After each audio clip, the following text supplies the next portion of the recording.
comment élaborer un kit de survie pour, dans les régions tropicales. Alors, dans le kit de pêche exotique, il y a des variantes, il y a des choses en plus et bien évidemment des choses en moins par rapport au kit de pêche en région tempérée. Alors, je rajoute déjà des hameçons beaucoup plus gros et des câbles en acier pour différents poissons. Bon, vous savez tous que je connais très bien l'Amérique du Sud, donc avec ce style de backligne, on peut attraper de l'aimara, on peut attraper du piranha, on peut attraper plein de sortes de poissons-chats. Il ne faut pas hésiter, il faut toujours rester en câble acier.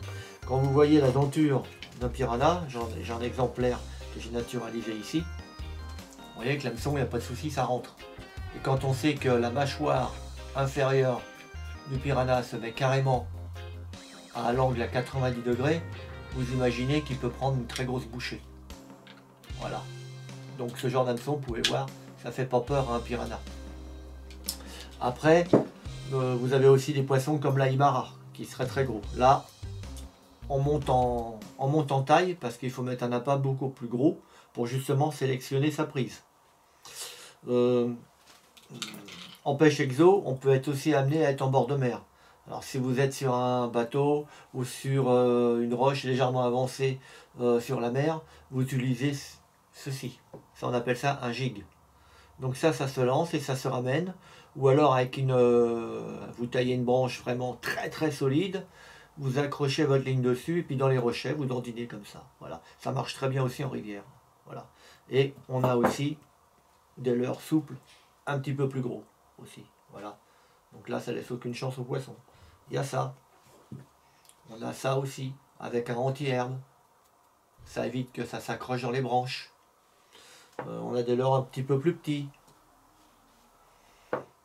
Des leurres un petit peu plus gros comme cela. Ou carrément comme cela. Voilà. Ça marche très bien. Vous taillez une branche de 3 mètres, vous accrochez un gros fil à pêche et vous dandinez en bordure. Et vous ferez des gros carnassiers, les gros carnivores, on va dire, des rivières, des pays exotiques. Alors la pêche, c'est en quelque sorte un peu du piégeage. Alors, une fois que vous avez établi votre camp, vous trouvez sur une rivière, quelque part en Amazonie, et bien vous avez, comme je vous ai fait voir, ce genre de ligne avec un gros câble, comme ceci. Voilà. Et ça, on va le mettre avec un gros appât et le déposer en bordure de rivière. C'est ce qu'on appelle une trappe. Voilà. Dans le langage courant en Guyane, on dit on va poser une trappe. Et généralement, c'est pour prendre de l'aimara. Donc, câble acier, gros hameçon et du cordage conséquent. Là, franchement, il ne faut pas hésiter. Et puis, vous accrochez votre ligne sur une branche tombante en bordure de rivière, vraiment très bien attachée. Et en général, le lendemain, ou même dans la soirée, vous revenez avec votre lampe frontale, et vous aurez un aimara et vous aurez de quoi manger. Tout en sachant que c'est des poissons qui peuvent varier entre 3, 10, 15 kilos, des fois beaucoup plus. Donc surtout, voilà, il faut quand même de l'hameçon conséquent. Ça, c'est un hameçon ultra résistant qui ne peut pas s'ouvrir. Le câble acier, c'est du câble de 35 kg de résistance. Et la corde, à peu près la même chose. Donc là, vous êtes tranquille. Voilà. Ça, c'est pour l'aimara. Voilà. Un aimara avec une trappe. Ok? Allez, je vais le remettre à l'eau. Après, qu'est-ce qu'on peut attraper comme d'autres poissons? Donc, je vous ai dit les poissons-chats. Là, les poissons-chats, c'est des poissons qui se nourrissent au fond. Donc, tous les poissons-chats quasiment sur la planète se nourrissent au fond. Que ça soit sauf un seul poisson qu'on appelle le jamais goûté, qui peut monter le soir sur certains fleuves comme sur la Mana, qui peut monter en surface pour aller chasser les petits poissons en surface.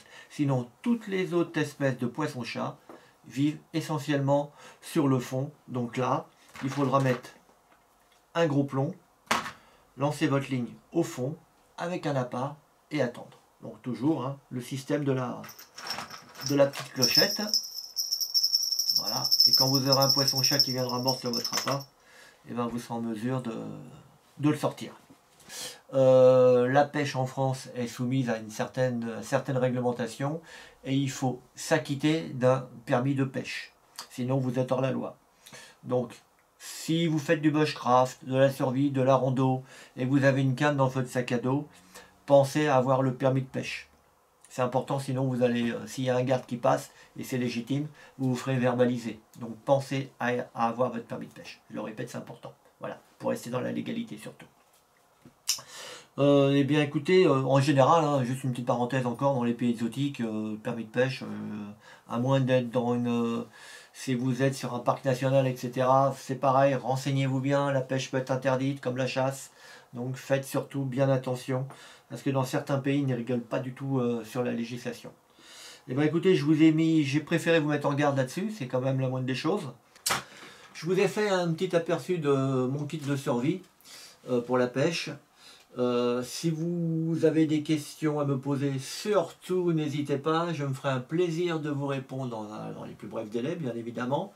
Et surtout, pensez à liker, à vous abonner, ça me fera super plaisir. Et je vous dis à une prochaine fois, bye bye.